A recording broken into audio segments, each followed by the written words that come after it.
छपरा में कल गणतंत्र दिवस था। तिरंगा लहराया, संविधान याद किया गया और बात हुई हक की, अधिकार की। मौका था बीपीएसआरए छपरा यूनिट के दफ्तर का, जहां संगठन के अध्यक्ष मुकेश रंजन ने झंडा तोलन किया। आसपास थे संगठन सचिव पवन कुमार ओझा, राज्य कार्यकारिणी सदस्य ललित रंजन, सह सचिव दीपक कुमार, उपाध्यक्ष पीके त्रिपाठी और साथ में सैकड़ों सदस्य।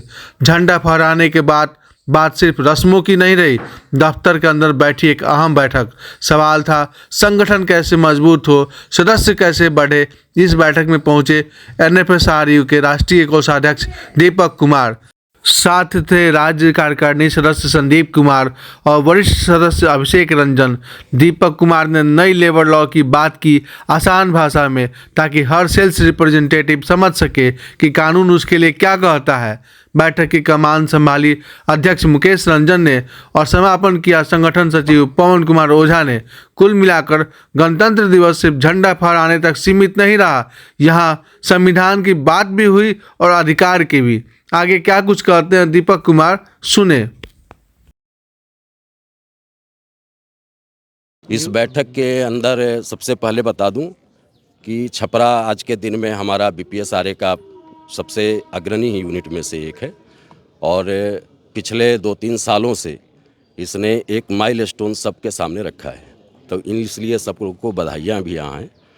उसके बाद हम लोग जो है एक विचारधारा जो रखते हैं बीपीएसआरए के अंदर, वो हमारी राष्ट्रवादी विचारधारा है।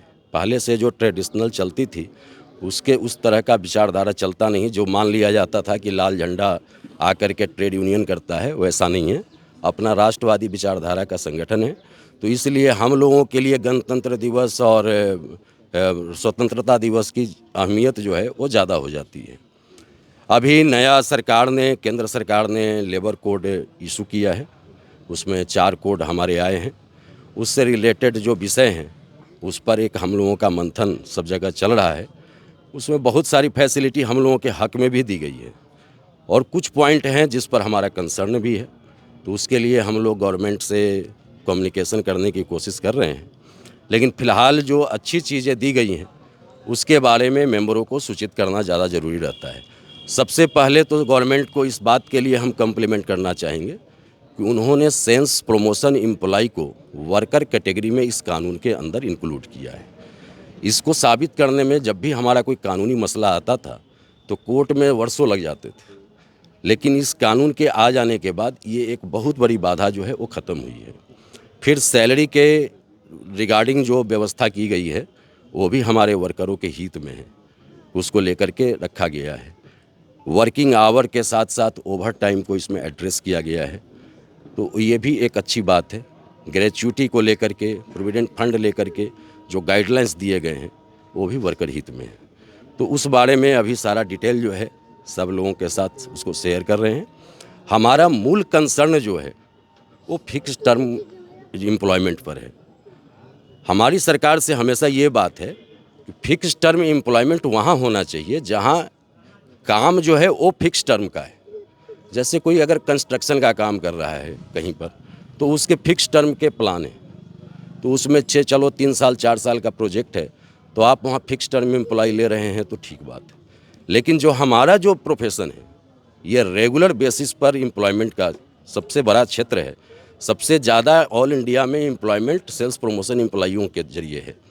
करोड़ों परिवार इस पर आश्रित है और इसमें अगर हम किसी भी तरह का इस तरह का छूट अगर मैनेजमेंट को देते हैं कि फिक्स टर्म एम्प्लॉयमेंट करे, तो ये एक अराजकता जैसा स्थिति बना सकता है कि एम्प्लॉय अपने अर्ली एज में तो प्रोफेशन में आ जाएगा, मगर 30-35 के बाद अगर कंपनियां अगर उसको एम्प्लॉयमेंट से बाहर कर देती हैं तो ये हमारे देश के लिए बहुत बड़ा नुकसानदेह चीज़ होगा। तो इस बारे में हम लोग अवेयरनेस फैला रहे हैं। सबसे बड़ा चीज़ है कि यहाँ पे आपका यूनिट जिस तरह से बीपीएसआरए कार्य कर रहा है, आप सभी हैं, पवन जी हैं, सब लोग हैं यहाँ पर, तो सही बात आप पकड़े हैं कि एक एज के बाद सब लोग कहीं ना कहीं अगर खाली हो जाए तो फिर लाइफ जो है ना कहीं हैम्पर हो जाता है। तो उसके लिए आप लोग तो संघर्ष करिए रहे हैं, तो सरकार से कुछ मांग वगैरह रहा है तो वो भी बता दें। हाँ, सरकार से हमने मांग रखी है। हम जगह जगह पर जो हमारे जनप्रतिनिधि हैं, सांसद वगैरह, उन सब लोगों से संपर्क किया जा रहा है। हमने दिल्ली में हमारे मांडविया जी जो श्रम मंत्री हैं उनके साथ भी बैठक करने की कोशिश की जा रही है। और इसके अलावा जो हमारे समविचारी जो संगठन हैं जैसे BMS वगैरह हैं, उनके ज़रिए भी ये बातें सरकार तक पहुंचाई जा रही हैं। सरकार ने एक आश्वासन भी दिया है कि जो कंसर्न अगर सही है तो उस पर हम बात करेंगे। दूसरी बात यह है कि राज्य सरकार से भी हमारी इस पर बात होगी और हमारा डिमांड है, क्योंकि इसमें रूल बनाने का जो अधिकार है वो राज्यों को दिया गया है। जैसे मिनिमम सैलरी डिसाइड करना ये स्टेट को दिया गया है, तो इन विषयों पर, ये फिक्स टर्म एम्प्लॉयमेंट पर भी राज्य की सरकार भी हमको इसमें सहूलियत दे सकती है। तो इस विषय पर भी हम लोग इसमें मंथन कर रहे हैं और विभिन्न सोर्सों से कोशिश कर रहे हैं कि श्रम मंत्री के साथ मिल करके और फिर इस पर हम आगे सॉल्यूशन की ओर जा सकें। एक और चीज़ आता है यहाँ पे, पेंशन जो है लास्ट टाइम इस हर कोई किसी का उम्र जब 60 साल होता है तो जो पेमेंट बनता है उसके लिए भी आप लोगों को मांग करना चाहिए कि बड़ा पेंशन मिले, क्योंकि पेंशन एक लार्ज श्रम विभाग के तहत आता है कि वो कितना होना चाहिए, कितना उसका क्राइटेरिया होना चाहिए, इस पर कुछ फोकस किया होगा आपने? ये हम लोगों का पुराना बात रहा है। जी पहले तो पेंशन ऐसी स्थिति थी कि सेल्स प्रमोशन एम्प्लॉय का 500 और 700 रुपया तक पेंशन आता था। बाद में हम लोगों ने इसको डिमांड किया, तो जब श्री नरेंद्र मोदी जी शासन में आए तो उन्होंने पहले अपने शासन के काल में ही इसको मिनिमम 1000 किया। और फिर उसके बाद हम लोगों ने इस पर डिमांड करी थी कि इसको कम से कम 10,000 होना चाहिए, कि 10,000 से कम में किसी का भी महीने भर का चलना बड़ा मुश्किल काम होता है, खास करके उस एज में जब उसको दवाई की भी आवश्यकता हो जाती है, मेडिकल अटेंशन चाहिए होता है, कुछ और लोगों का सहयोग चाहिए होता है, तो मिनिमम 10,000 का किया जाना चाहिए। लेकिन अभी जो सरकार ने इसमें किया है, इस लेबर कोड के अंदर जब 50% बेसिक मैंडेटरी किया है, तो इससे करने से क्या है कि हमारा पेंशन का अमाउंट बढ़ेगा ज़रूर, लेकिन वो कितना बढ़ता है, वो 10,000 के लेवल तक जा पाता है कि नहीं जा पाता है, ये एक देखना होगा, क्योंकि अभी मिनिमम वेजेस सरकार ने फाइनल नहीं किया है। मिनिमम वेजेस फाइनल नहीं किया, डाउट में है अभी भी पेंशन।